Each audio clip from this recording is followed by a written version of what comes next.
You're cold. Not turn up the thermostat cold, but marrow-deep, blistering, white-out cold.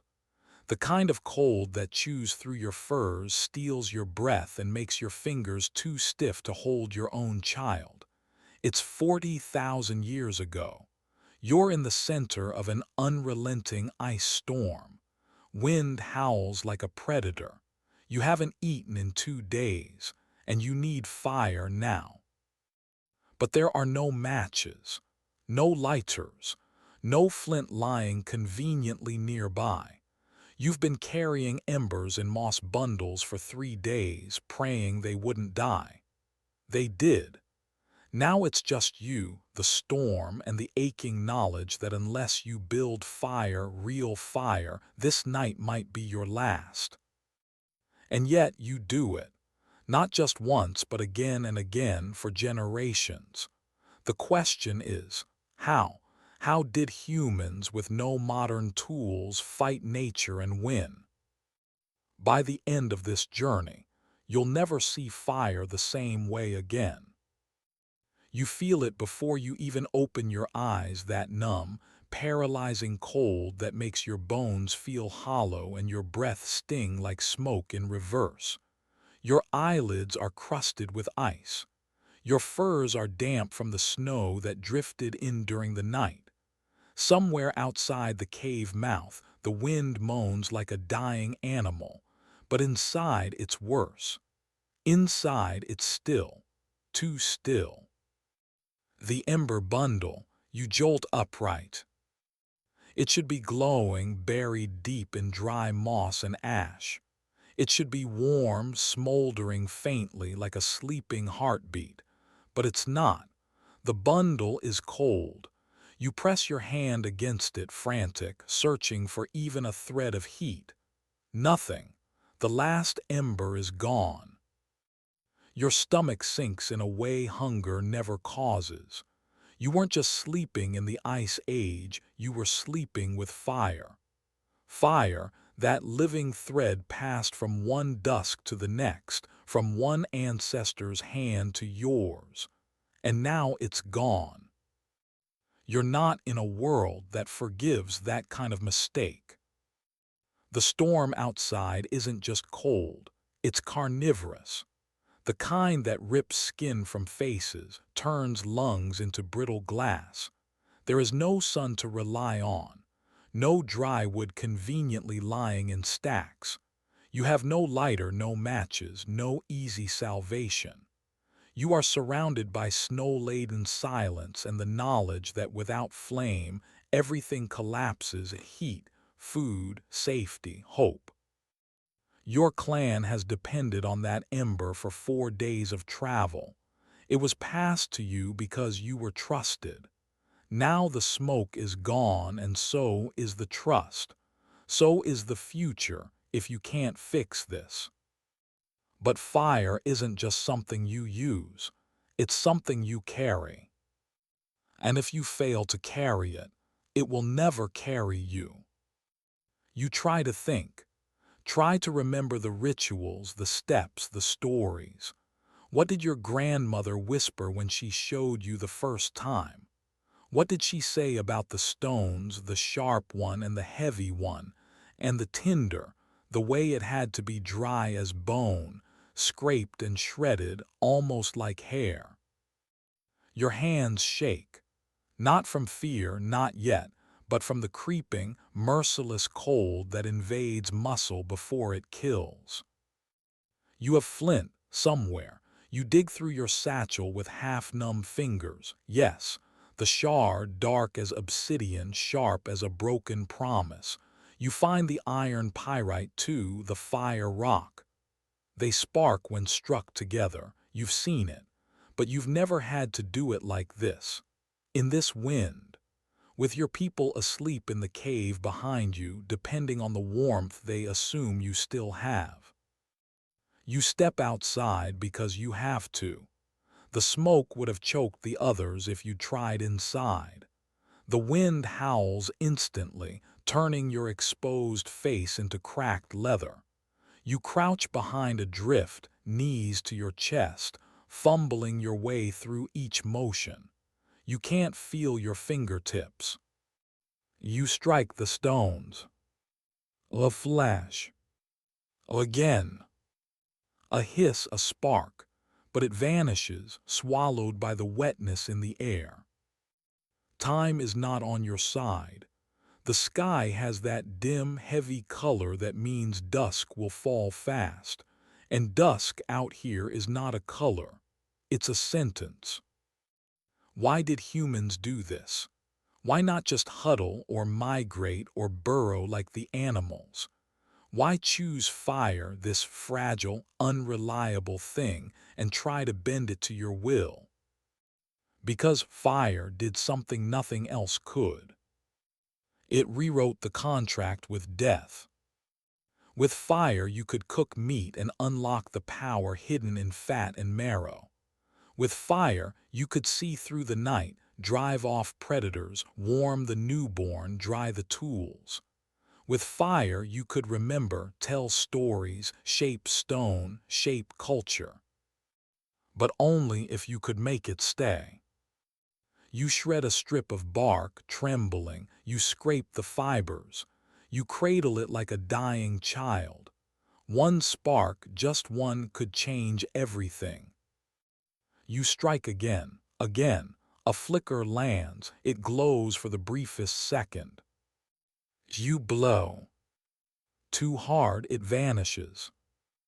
You scream into the wind, not in rage, but in despair. You feel the tears freeze before they even leave your face. This is what most people never understand. Fire wasn't guaranteed. It wasn't easy. It wasn't inevitable. It was fought for night after night, spark after spark. It was earned. The cold has its own voice now, not just howling but whispering, telling you it would be easier to give up. Just curl into yourself. Let your body sleep. Let your people wake to frost and silence. They would understand, wouldn't they? It's just one mistake. But that's the problem. It's never just one mistake. You strike again. Harder this time, a spray of sparks. One catches, your eyes widen. It grows slowly, tentatively, curling like a golden tongue around the tinder. You shield it. You whisper to it, maybe out loud, maybe just in your soul. You feed it air like breath to a newborn. You add a sliver of dry moss. It smokes. Then it catches. A flame. Small, stubborn, defiant. You sit there, crying openly now, your hands trembling above this tiny miracle. Not because you're saved, not yet, but because something ancient just woke up inside you. The same thing your ancestors felt 400,000 years ago. That this is what separates you from every other animal on the planet. Not the fire, the will to keep it alive. And this is only the beginning.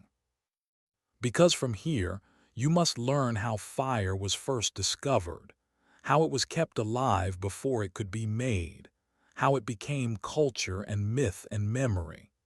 You must walk through caves and ice fields and centuries of innovation, failure, and awe. You must trace the path of heat across frozen epochs, not from textbooks, but with your own blistered hands. This is not a story about tools. It's a story about what it took to become human. And it starts with one choice: to carry the flame or to let it die. You weren't born into safety. You were born into siege. Every breath you take is shallow, cautious. The air itself is a threat. Your lungs adapt not to thrive, but to endure. The wind doesn't whisper through trees like it does in the modern world. It howls across bare, frozen plains, sweeping over the corpses of forests long buried under the weight of ice and time. This isn't weather, it's a war. The last glacial maximum, they'll one day call it, but to you, it's just life. A world where every sunrise is earned. A world where warmth is a memory. Your feet crunch over ground that never thaws even in summer. The permafrost is ancient, hard as stone. It preserves bones like they've been sealed in glass, mammoth tusks, cave lion jaws, human remains. The earth doesn't rot here, it just holds its breath. To survive in this world, you have to think like prey, because you are. Wolves roam in packs, their silhouettes flickering just beyond the edge of firelight when you have fire. Saber-toothed cats wait in the dark, not hunting you from hunger but from territory. Even the sky turns against you. Blizzards sweep in without warning, blotting out the sun for days. Snow doesn't fall, it attacks. If you're caught in it, you don't just freeze. You disappear. You weren't meant to survive here. Not physically. No thick fur. No claws, no speed. Just skin that splits in the cold and bones that crack when the moisture in them freezes. And yet you did. Not because of strength, but because of something stranger. Something the animals didn't have. Imagination. You see patterns in the stars. You remember where the herds moved last year. You whisper stories into the dark to keep each other sane. And when your fingers go numb, you don't wait for warmth to find you, you go looking for it. You begin to understand. Fire isn't a convenience in this world. It's rebellion. It's defiance. It's a middle finger to extinction. But before you can master fire, you must first learn how close you are to death without it. Imagine standing on a ridgeline half-starved, watching your breath cloud in front of your face while a herd of mammoths trudges below. You're not awed, you're calculating.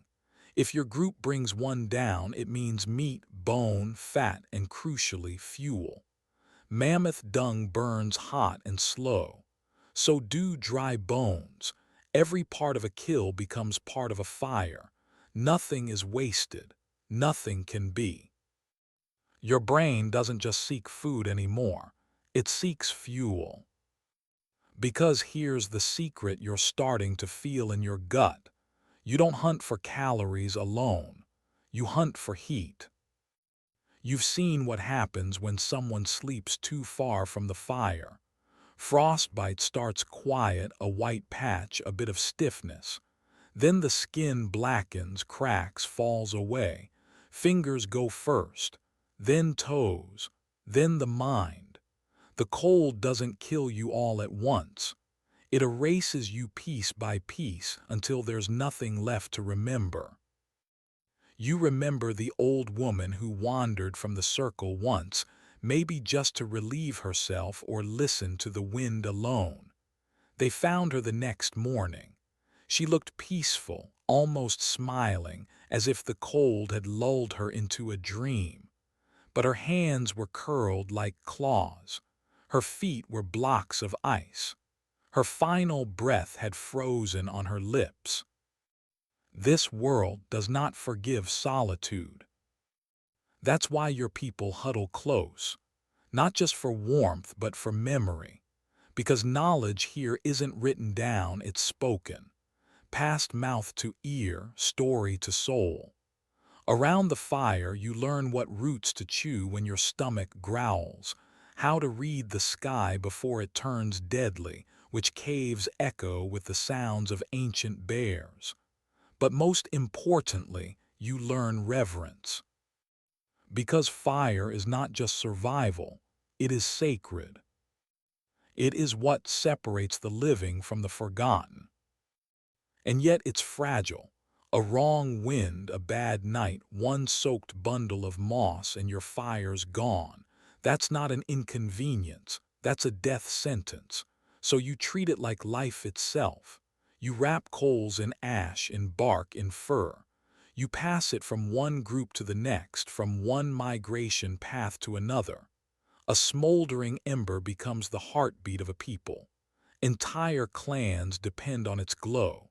Losing it is like losing a child.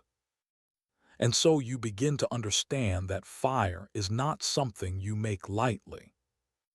It is something you protect. But it wasn't always like this. There was a time before even the memory of flame, before your ancestors figured out how to hold the spark. You know nothing of that time, and yet you feel its shadow, a deep ancestral hunger, not for food but for control. Because before the spark, the world was even darker, the nights longer, the deaths quicker. Before fire, there was no warmth, no cooked marrow, no dancing shadows on cave walls.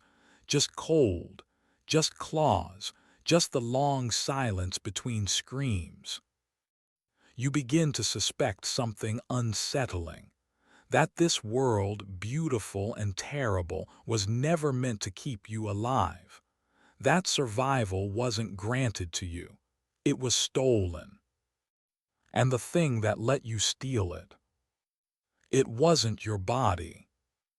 It was your mind. The same mind that watches a tree explode from a lightning strike and wonders, could I do that? Could I bring the sky down in my hands? Could I hold the storm in a spark?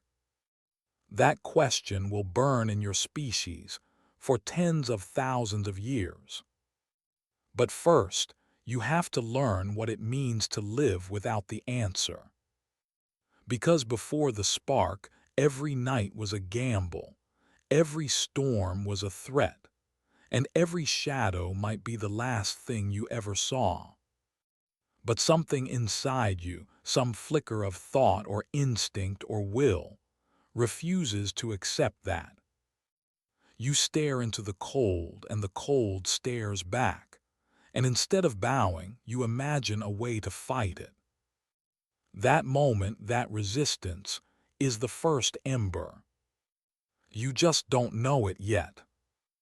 And as the sky begins to darken again, and the wind picks up over the ice, you pull your furs tight, wrap your arms around the children, and turn your eyes toward the center of the circle. Toward the fire you didn't make, but one day will. You didn't make the fire, you carried it. And that made you part of something sacred, a chain that stretched across miles, generations, bloodlines. The fire didn't belong to you. It belonged to time, to the people who came before and the ones still waiting to be born. You were the middle, a steward, a guardian, a bridge. When you held that ember pouch, that warm, pulsing bundle of dried moss and ash, you weren't just holding a tool. You were holding the difference between memory and extinction. And that weight, it was heavier than bone.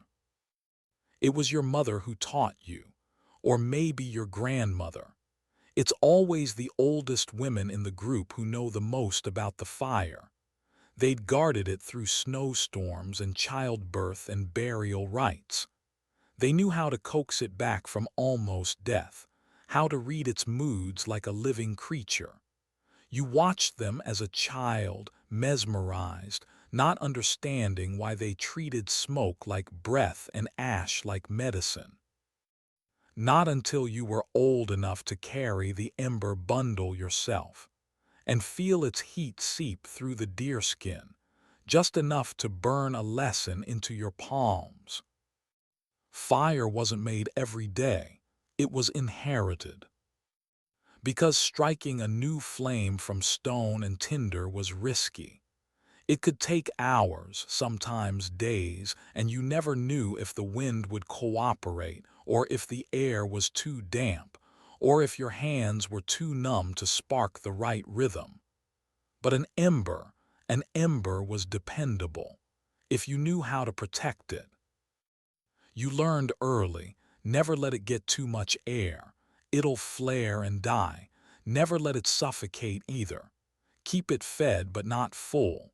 Nurture it like a wound that glows. There were tools for this. A hollowed-out animal horn, packed with smoldering punkwood and slow-burning fungus like amadou, a strange, fibrous growth that looked like tree bark but burned like coal. You'd wrap the ember in dried moss, then layer in ashes to insulate the heat. Carried close to the chest, or tucked into a pouch by the waist, where the body could lend its warmth to the bundle. Days could pass with no visible flame, only a faint thread of smoke, curling like breath from a dream. The fire didn't travel with you. You traveled with the fire. And if it went out, you were in deep, mortal trouble. Because now you needed someone who still had fire. And in the Ice Age, that wasn't a guarantee. You might have to walk for days to find another clan, and when you did, you couldn't just ask. Fire was a currency. A flame was more valuable than a spearhead, more sacred than a song. If they gave it freely, it meant they trusted you. If they didn't, it meant you were on your own. Sometimes they'd ask for food in return, or tools, or information where the mammoths had moved or if the rivers had frozen over. But sometimes the cost was more personal. A trade of people, a daughter, a loyalty, because fire was life and life had never been cheap. You'd seen it happen. Whole camps that ran out of fuel or lost their ember bundle in a flood or a blizzard. The smoke would vanish, the ash would cool, and suddenly everything slowed down. No cooked food, no warm shelter, no light to keep the night beasts away. The people would huddle, grow silent. Some would cry, others would pray. But everyone knew the truth. You couldn't stay still and survive without fire.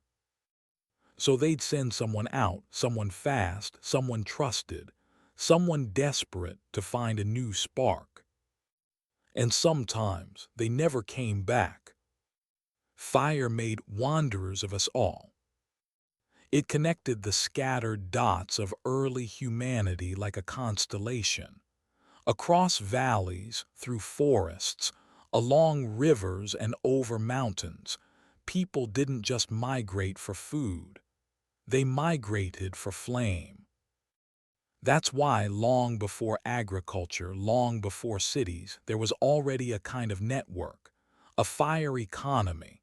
Some groups grew known as keepers. They were the ones with the best embers, the cleanest burns, the slowest smolders. People came to them not for protection, but for warmth. They were respected not for strength, but for stability. Because a group that could keep a flame alive through a snowstorm, that was a group that could survive anything. You started to notice a strange rhythm in this world, not just between hunger and food or cold and warmth, but between fire and memory. Because wherever fire stayed, stories stayed.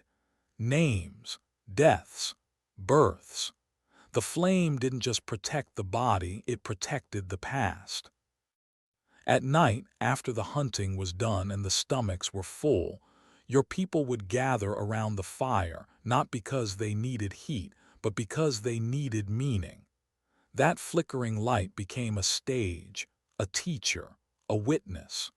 The elders would tell tales, half-truths stitched to memory, of the first woman who stole fire from a god, of the time lightning set a tree ablaze and the people thought it was angry sky magic, of the boy who once dropped the ember bundle in a river and had to walk 3 days naked through ice to bring back flame.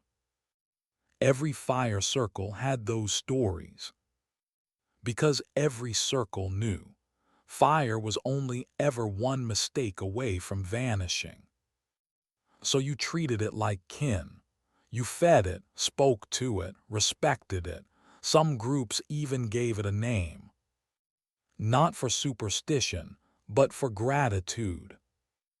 Because fire didn't just let you cook, it let you plan. It gave you more than a full stomach, it gave you time. Time to shape tools, to raise children, to bury your dead with ceremony instead of haste. Time to remember. And in a world this brutal, remembering was the first step toward civilization. But that memory, it lived in the hands that carried the flame. And so you learned the rules. You practiced lighting dry moss with the pyrite and flint, even though you hated it, even though your fingers bled and your breath smoked and your failures piled up like ash. You practiced because you had to know how to start a fire. But more importantly, you practiced how not to lose one. Because you weren't a fire maker yet. You were a fire keeper. And in this frozen world, that meant everything. The ember bundle you now hold is older than you. Maybe not literally, maybe you started it last week, maybe yesterday, but the ritual is ancient. The knowledge behind it even more so.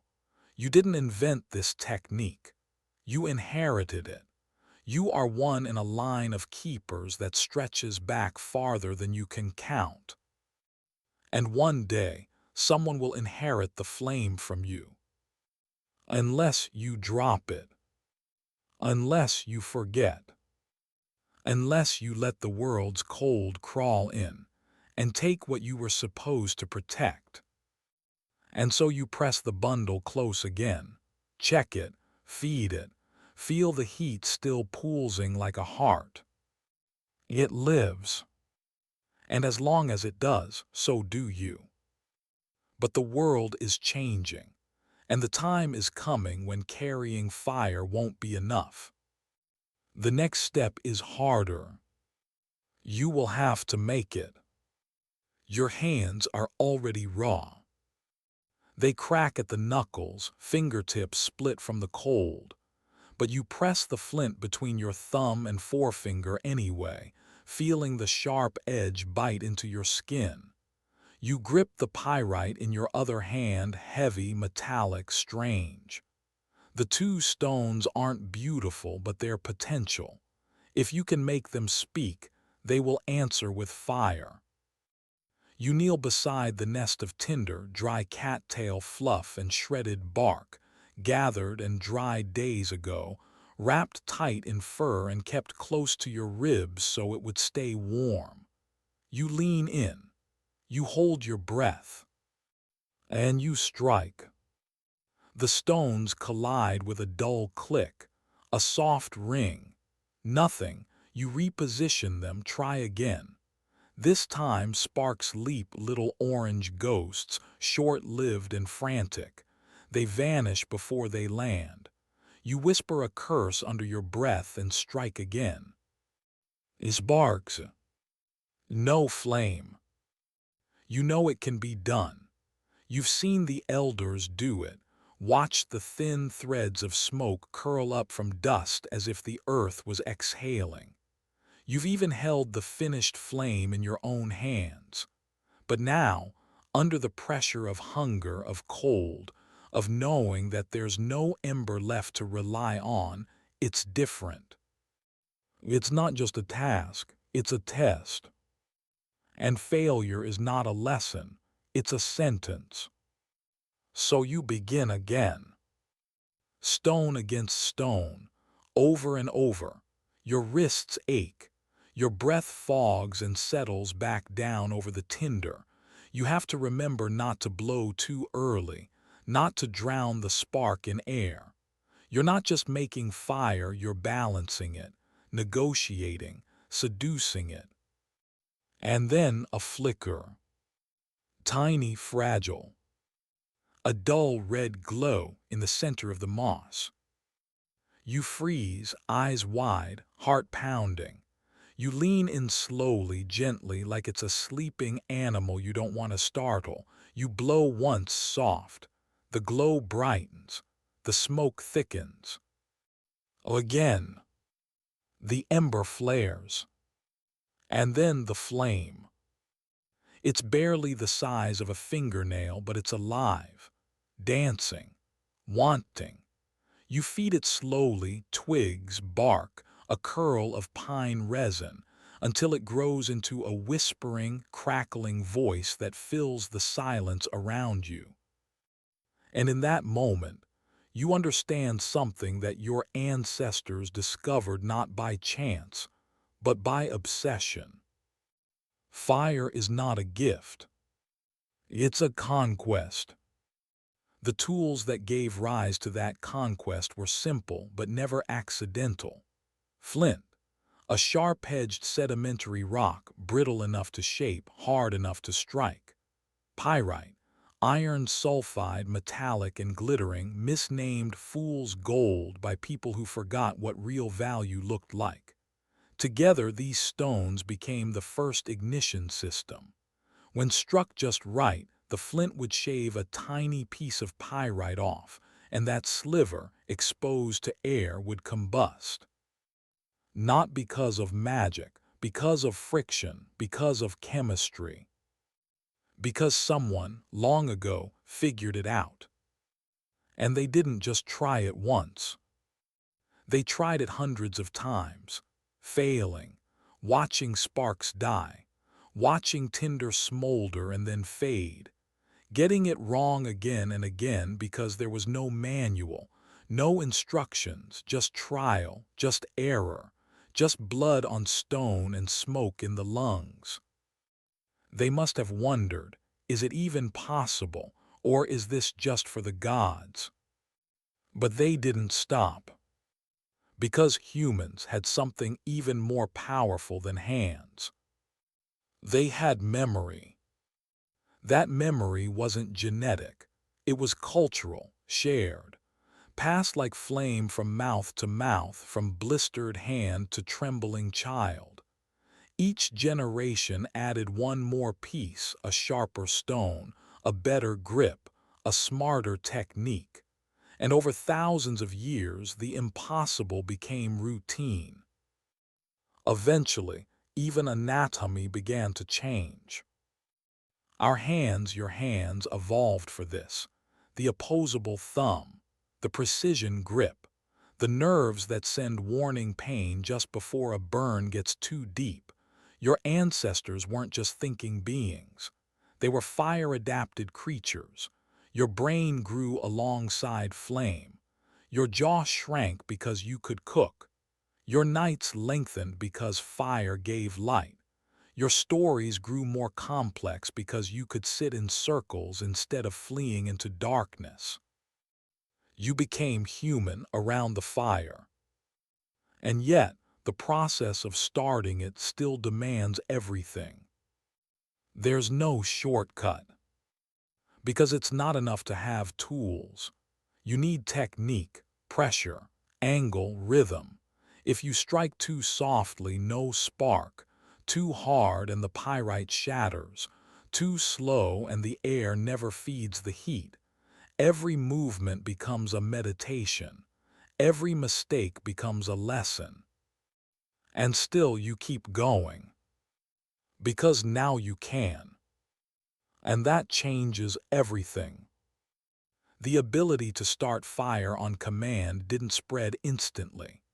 Some regions clung to ember carrying for centuries longer.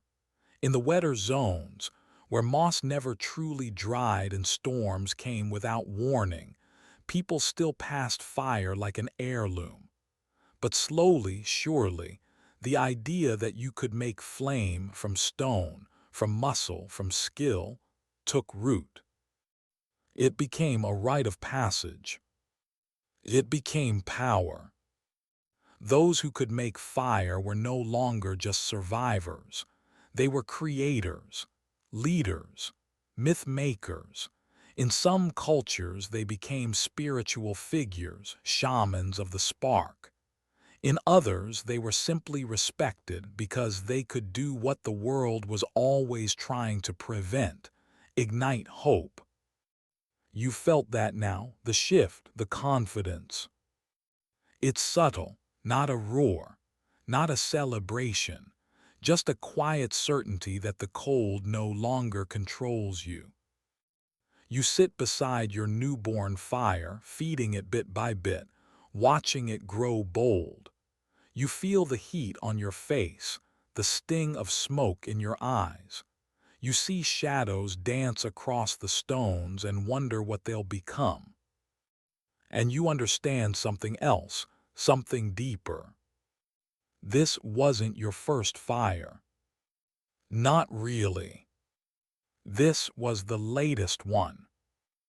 The newest link in a chain that goes back to hands just like yours, calloused, bloodied, determined, holding the same stones, whispering the same curses, watching the same tiny glow emerge from darkness. And when it did, they too would have leaned in, breath shaking, heart racing, knowing the world had just changed, knowing they had done something impossible and would do it again. Because fire wasn't a mystery anymore. It was a skill. And the moment it became a skill, it became ours. And now the flame is burning, not borrowed, not begged, not carried. Made. And as its warmth spreads through your bones, driving the cold back into the edges of the forest, you feel something stirring inside you, not just relief but vision. Because if you can summon fire, what else can you summon? You might think the hardest part is the spark, that split-second blaze of light that flickers from stone to pyrite. But it is. It's what happens after, the tinder, the fragile cradle where that spark must land, catch, and grow. Without the right tinder, the spark is a breath lost to the wind, a promise broken before it can be fulfilled. So you become a hunter of whispers and shadows, moving through frozen birch forests with the quiet patience of a ghost. You don't just gather wood or bark. You seek the perfect tinder, the materials so subtle and specific they could mean the difference between life and death. You learn to crawl through icy underbrush, careful not to crush the brittle twigs beneath your knees, your eyes trained to spot a faint difference in texture or color. You reach for the inner bark of the birch tree, peeling it gently like a secret. It's dry, almost papery, but surprisingly resilient. When you scrape it with your flint, thin curls fall like pale snowflakes into your hands. Birch bark catches flame fast but burns clean, and that matters. Too much smoke can choke your fire before it begins. Too little heat and your ember dies before it breathes.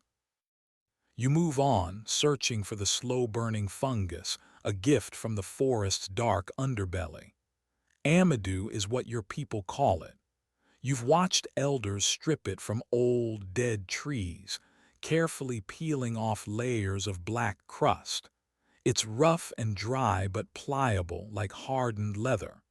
Left to dry in the sun, it transforms into tender gold, a sponge ready to cradle the smallest ember.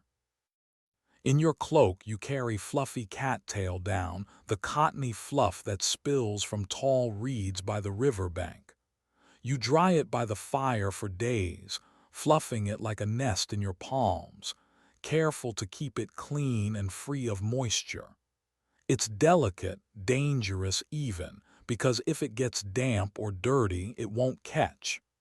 Tinder isn't just material, it's a lesson in respect, patience, and precision. You learn, too, what doesn't work. Moss soaked in snow becomes a wet sponge, useless and heavy. Pine needles, glossy and fragrant, burn too quickly, often flaring and dying before the ember can spread. Dead leaves, brittle and flaky, smolder into ash with no lasting heat. These mistakes aren't just wasted time, they could mean freezing nights, lost hunts, or worse. That knowledge, what to gather, when, and how, isn't written anywhere. It's passed down in whispers, through ritual and repetition. Your people teach it like a secret prayer, a sacred trust. You remember the stories of a young hunter who tried to start fire with damp moss and nearly froze to death. The fire's failure marking a moment of fear and humility that rippled through the clan. Each piece of tinder is a word in your fire language, a letter in your survival script. You don't just collect material, you curate a library, a catalog of life-saving wisdom. The right tinder, kept dry and protected, is your most precious possession. It's a companion on cold nights, a beacon in the dark, a fragile promise that warmth and safety are still possible. And so the fire doesn't just start from sparks alone. It grows from your understanding of the land, the seasons, the hidden gifts of trees and reeds. Tinder becomes more than kindling, it becomes your connection to the earth, a tactile memory of the seasons that shape your survival. Every ember that grows into flame carries that knowledge forward. Every night you gather tinder, you renew that promise. Because tinder isn't just what you swipe on. It's what swipes back. And if you listen carefully, it teaches you how to keep the fire alive, no matter what the world throws at you. With the tinder ready and your hands steady, you prepare for the moment when spark and flame will meet. But what comes next isn't just about heat. It's about mastery.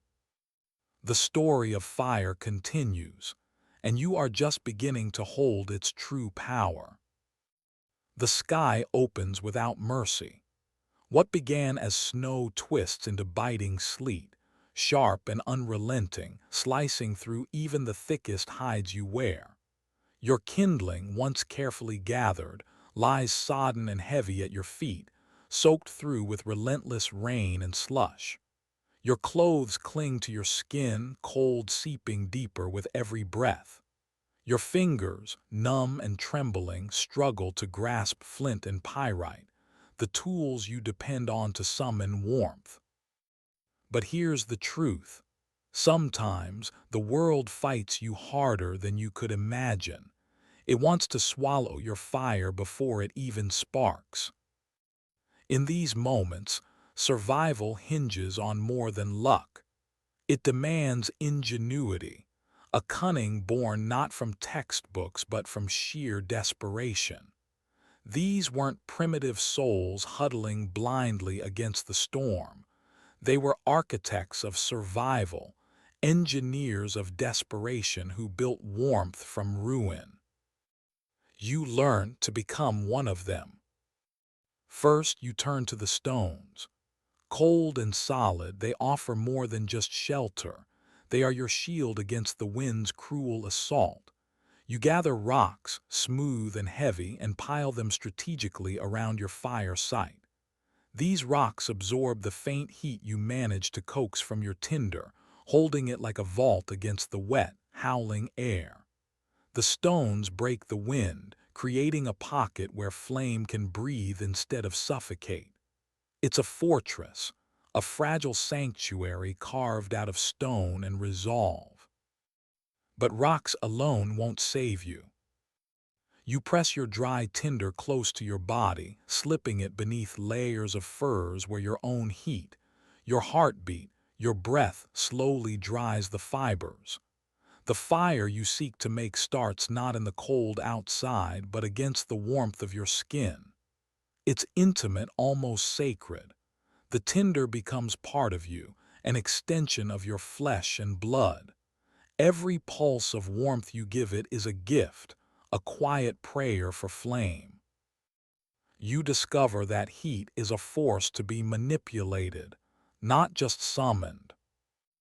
You dig trenches and hollows in the frozen earth, channels and tunnels carved with sharp stones and bare hands.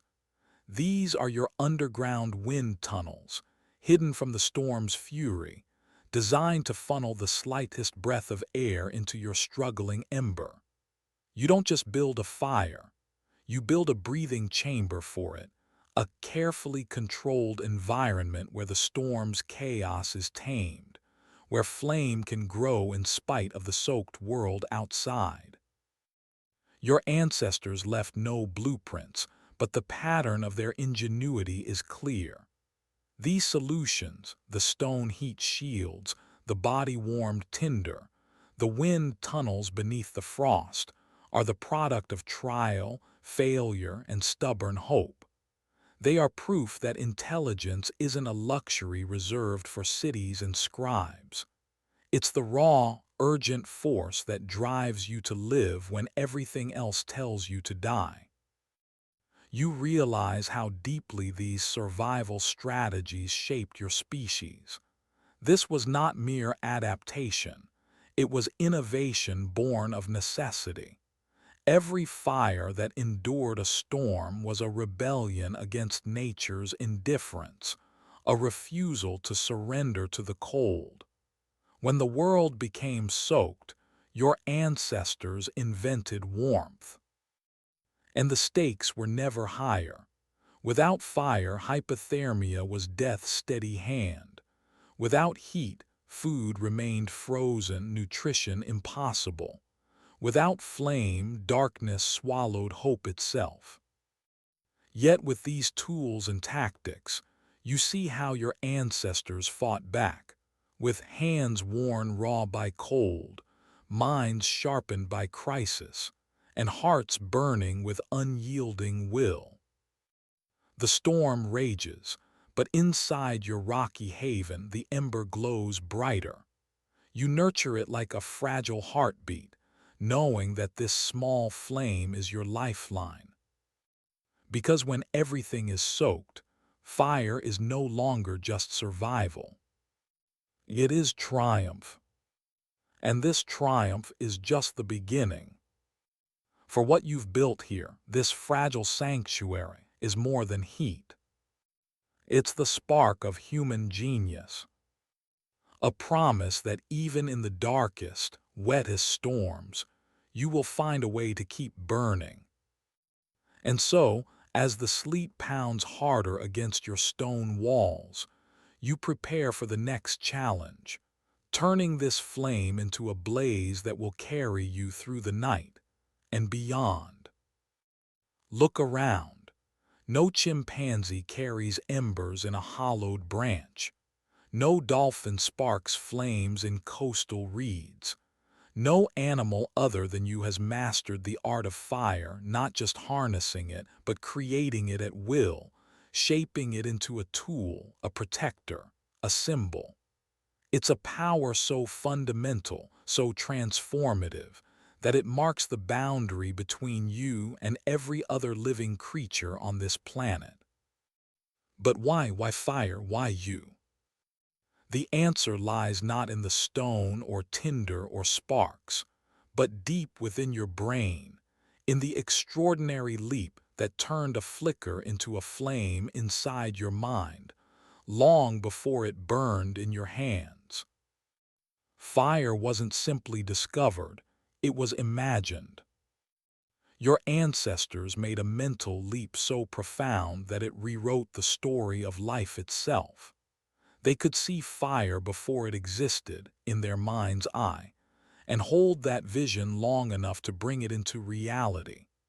This ability to project into the future, to imagine something not yet present, is what neuroscientists call working memory, a mental workspace where past and future collide and combine. You have patience, too, a rare, fierce kind of patience that allows you to strike stone after stone, to nurture tiny embers, to coax smoke into flame. This patience isn't passive. It's active anticipation, the conscious tension between failure and success, the willingness to endure countless trials without immediate reward.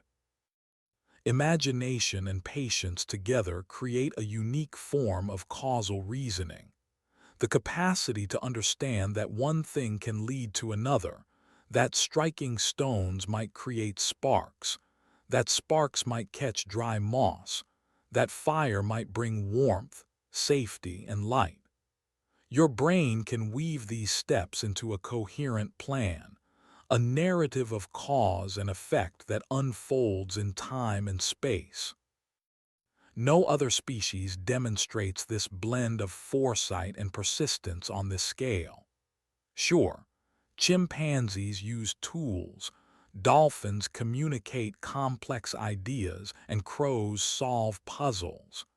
But none build fires, because none can envision a world where a glowing ember exists before it struck into being. Fire became an idea, a mental construct that you carried before you could carry it in your hands.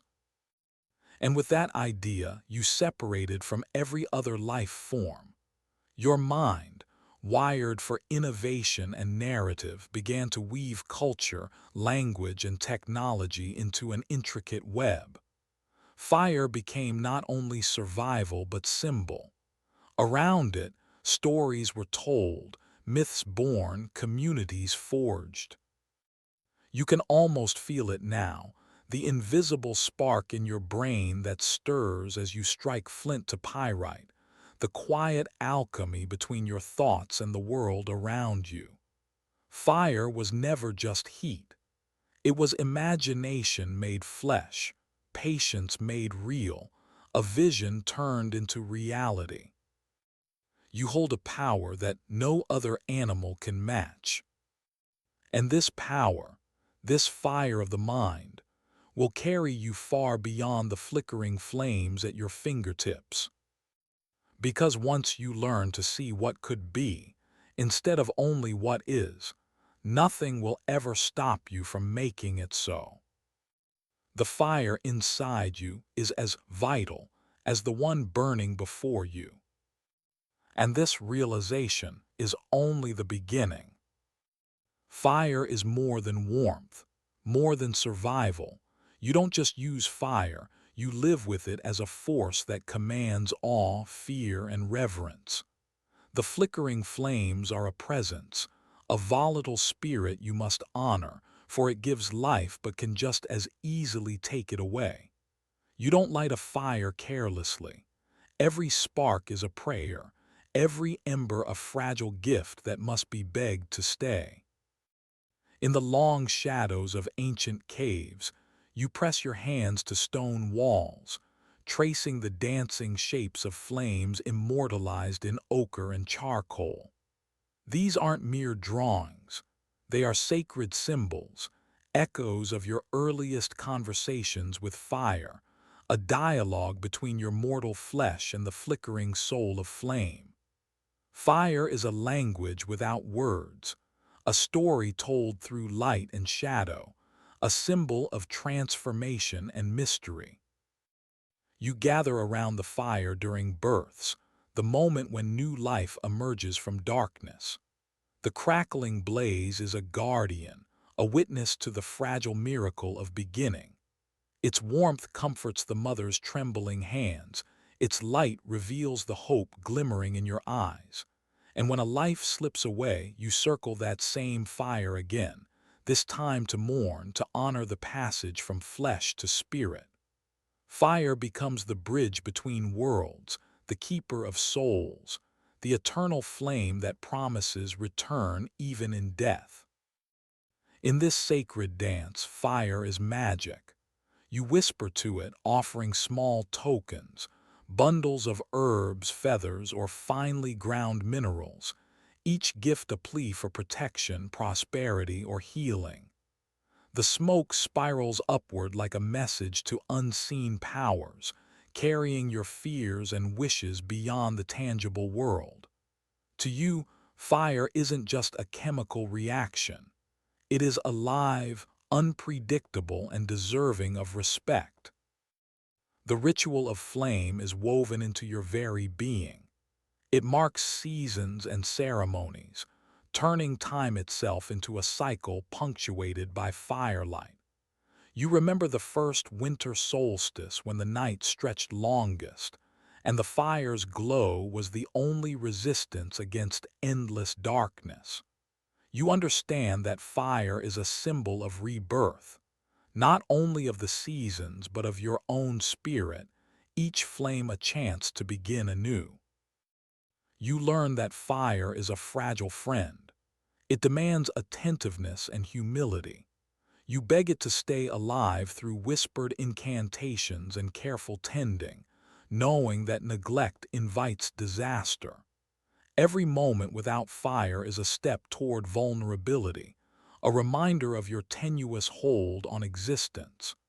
This fear, this reverence, binds you across generations. It is a shared secret, a sacred trust passed in the shadows of caves and the warmth of hearths. Through fire, you connect to something larger than yourself. The divine, the ancestral, the mysterious forces that shape your world. It is the heartbeat of community, the center of storytelling, the flame that sparks imagination and memory. Around the fire, stories are born, tales of creation, of gods and monsters, of survival and loss. Fire is the stage where your humanity first takes shape, a glowing crucible where identity is forged. And as you watch the flames flicker and fade, you understand something profound. Fire is never just fire. It is life, death, hope, and fear woven into a living ritual. To master fire is not to control it, but to respect its power, to live in humble partnership with a force that has shaped your journey from the very beginning. This sacred dance of flame is your inheritance and your destiny. The fire you light tonight is not just warmth against the cold. It is the eternal spark of human spirit, burning bright across the vast wilderness of time. And from this sacred fire, a new chapter of your story is about to unfold. You stand at the edge of a world that seems designed to extinguish every flicker of warmth. The jagged peaks of the Alps rise like ancient sentinels, their snow-laden faces relentless and cold. In Siberia, the tundra stretches endlessly, a frozen sea of white that offers no refuge. Above the Arctic Circle, the air bites so sharply it feels like it could shatter bone. This is a place where fire shouldn't exist, where wind tears through everything, and ice claims dominion over land and sky. Yet here you are, survivor, innovator, flame bearer, learning how to wrest heat from the impossible. The wind is your greatest enemy. It steals your breath, scatters sparks like ash, and howls with a fury that makes your skin crawl. To battle this, you build windbreaks, walls of stone, piled high and tight, each rock carefully chosen to block the relentless gusts. These aren't just shelters. They are sanctuaries of warmth carved out of a hostile world. The walls trap heat like a heartbeat, holding it steady so your fire can breathe and grow. You dig pits deep into frozen earth, layering them with insulating moss, animal hides, and dry grasses. These insulated pit fires become hidden hearths, cradled by the land itself. Their warmth seeps upward, protected from the wind's cruel hands, creating tiny oases of life amid vast, frozen wastelands. Altitude adds another layer of challenge. With every step higher, the air thins and oxygen becomes scarce, a silent thief stealing your strength and slowing the fire's hunger. You learn to adapt, to coax flames with patient breaths and precise fuel choices, feeding fires with slow-burning wood that glows steadily without flame, conserving precious heat when oxygen runs low. These firecrafts are not inventions born overnight. They are lessons etched in bones and frozen ground, passed through generations like sacred knowledge. Without these adaptations, entire species, the mammoths, giant deer, and ancient predators, vanished into extinction, victims of a world that grew colder and less forgiving. But you endure, because fire is more than flame. It is resilience embodied, the bridge between survival and extinction. In these impossible places, your mastery of heat is a declaration of life itself, a refusal to vanish into the frozen silence. You can feel it, the warmth seeping into your frozen fingers, the flicker steady against the roaring wind, the pulse of life beating strong in the shadow of ice and stone. Here, in the world's harshest corners, fire becomes more than survival. It becomes triumph over nature's greatest cruelty. And with this triumph comes a new challenge, a journey deeper into the art of fire's mastery, where every spark you kindle carries the weight of all those who refuse to be forgotten. You strike the stone again, sparks flying like fleeting stars, but the tinder refuses to catch. The ember dies almost as soon as it breathes. Your fingers shake, raw and bleeding from the cold and endless attempts. Around you, the darkness deepens, swallowing the last pale light of day. Somewhere nearby, the low, haunting howls of wolves cut through the silence, reminders that the cold isn't just uncomfortable, it is relentless, hungry, and waiting. This is the moment you know fire is not guaranteed. There is no glory in every flame. Real fire-making isn't a grand, cinematic ritual where sparks leap magically into life. It is a brutal, unforgiving struggle, a cycle of hope and despair played out in frozen forests, wind-whipped plains, and shadowed caves. You fail more than you succeed. The ember fades, the tinder smokes, and the warmth evaporates into the night. You learn to live with that failure. The cold presses against your skin like a living thing, a slow, creeping death that will find you if you do not fight. Your breath crystallizes in the air, your limbs stiffen, every shiver carries the weight of potential oblivion. You know that the fire's absence is not just discomfort, it is a sentence. No fire means no cooked food, no dry clothing, no protection from the beasts that roam. No fire means surrender. But failure sharpens your will. Every ember that dies pushes you to strike harder, to gather better tinder, to think smarter. It teaches you patience, perseverance, and the fierce hunger for survival. You don't just stumble through these dark moments, you grow because of them. Because fire is not just survival, it is a hard-won prize, a triumph snatched from the jaws of defeat.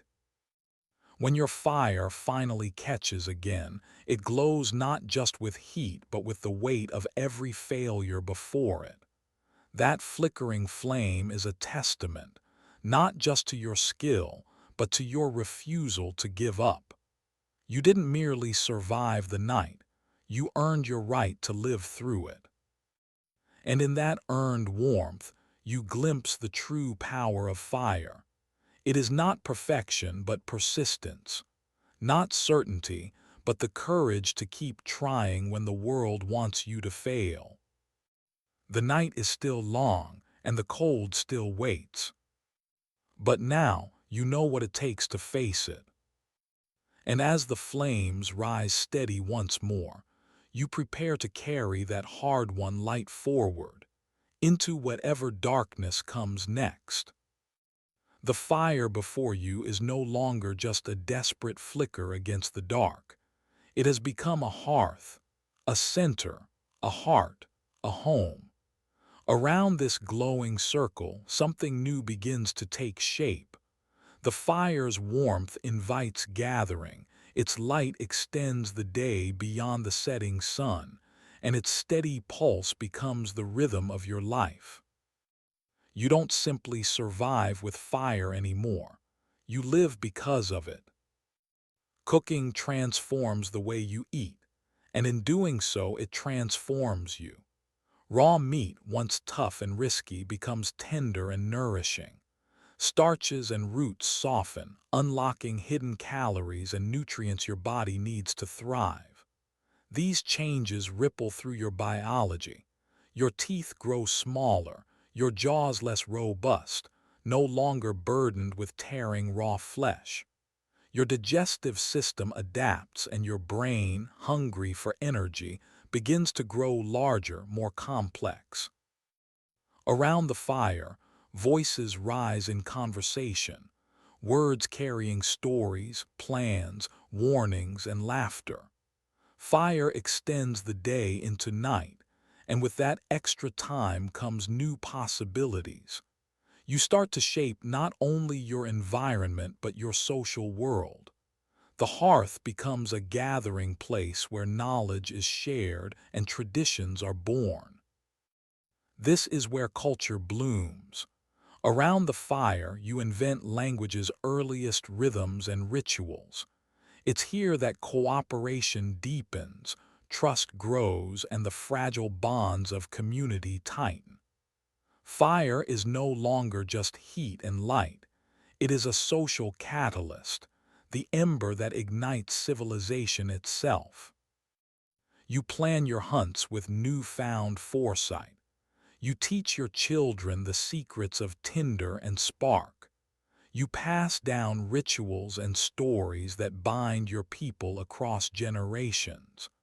The fire's glow reflects not only on your faces, but on the unfolding narrative of human progress.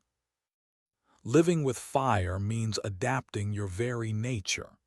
It means building shelter that can contain its warmth, crafting tools that can tend its needs, and shaping your day around its life-giving presence. Your relationship with fire is symbiotic, a partnership forged through centuries of trial, failure, and triumph. In this glowing crucible, humanity moves beyond mere survival. You create homes, families, communities, and dreams.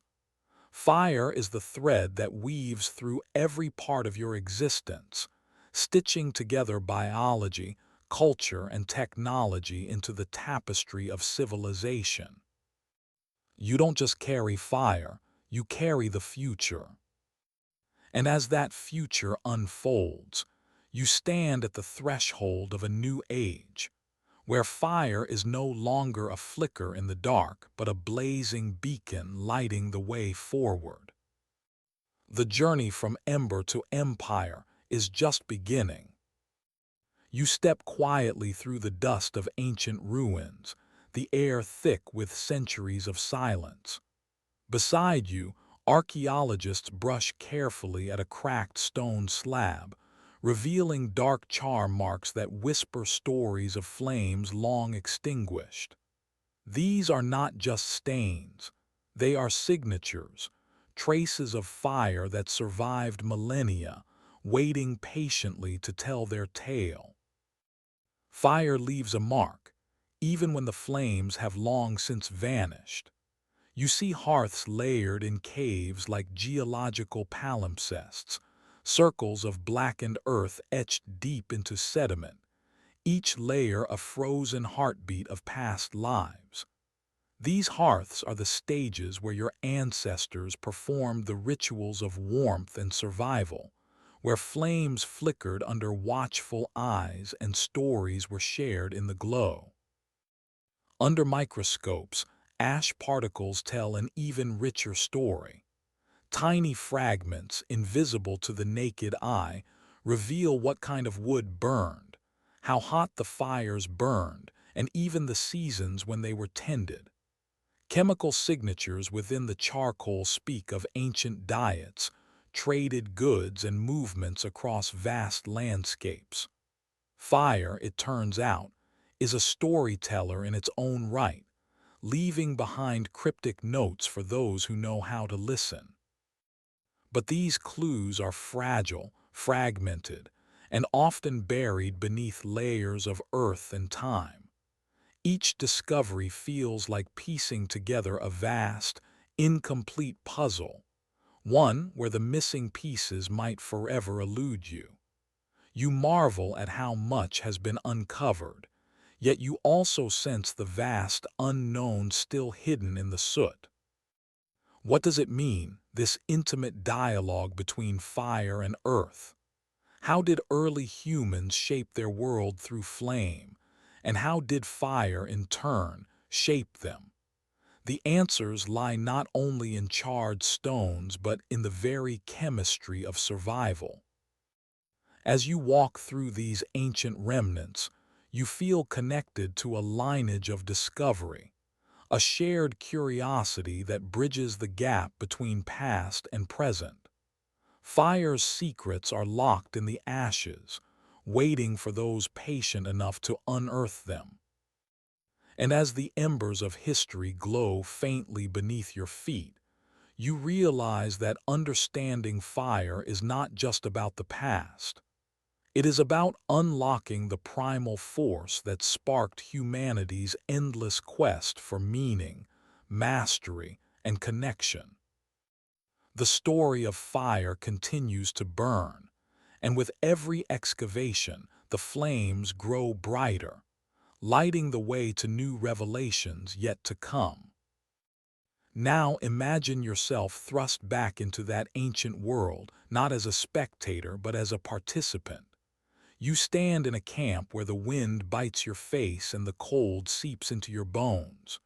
Your hands grip nothing but the most primitive tools: a chunk of flint, a shard of pyrite, a bundle of dried moss carefully gathered and preserved. The stakes are real. Your survival depends on coaxing a flame from these humble elements. Could you do it? This is no abstract question, but a challenge tested by modern bushcrafters and experimental archaeologists who step beyond theory to live what you once lived. They wrestle with the same frustrations: the sparks that fly and die, the tinder that refuses to catch, the bitter cold that steals warmth before the fire can grow. Their failures echo yours. Their successes rekindle ancient triumphs. You learn that fire-making demands patience more than power, technique more than luck. It is a dance of precision: how you strike the stones, how you nurture the tiny ember, how you shelter the fragile glow from wind and moisture. It calls for a deep understanding of the natural world, an intimacy with materials and moments that modern life rarely requires. And yet, most people trying for the first time fail. The flame is elusive, a fragile prize slipping through inexperienced fingers. You realize just how extraordinary your ancestors were, not just lucky survivors but skilled engineers, artists of survival who mastered an unforgiving craft. If the world suddenly reset, if civilization collapsed to ash and memory, what would it take for you to rebuild that flame? How quickly could you relearn the art of fire, the heartbeat of humanity? In this brutal testing ground, you confront not only the technical challenge but an existential one. Could you ignite warmth, light, and life in a world that demands everything? Could you step beyond modern comfort and rediscover the primal skill that once saved your species from extinction? The answer lies not only in your hands but in your spirit. the willingness to persist, to learn, and to become part of a long chain of fire keepers who carried that fragile ember through the darkest nights. Because fire is more than a tool. It is a test of your resilience, your ingenuity, and your connection to every human who ever faced the cold and refused to yield. Now the question burns for you to answer. Will you light the flame? You're not holding a Bic lighter or a match or even a simple tool. What you hold is something far older, heavier, and more profound. In your hands lies 400,000 years of human memory, an unbroken chain of flickering embers passed from one trembling hand to the next, carried through ice and darkness by those who refused to surrender. Fire did not just change your world, it made your world. It forged the very essence of what it means to be human. Imagine the first moment someone cradled that fragile ember, a tiny spark dancing against the night's endless black. That ember was hope itself, hope that the cold could be held at bay, that hunger could be tamed, that fear could be softened by the warmth of light and life.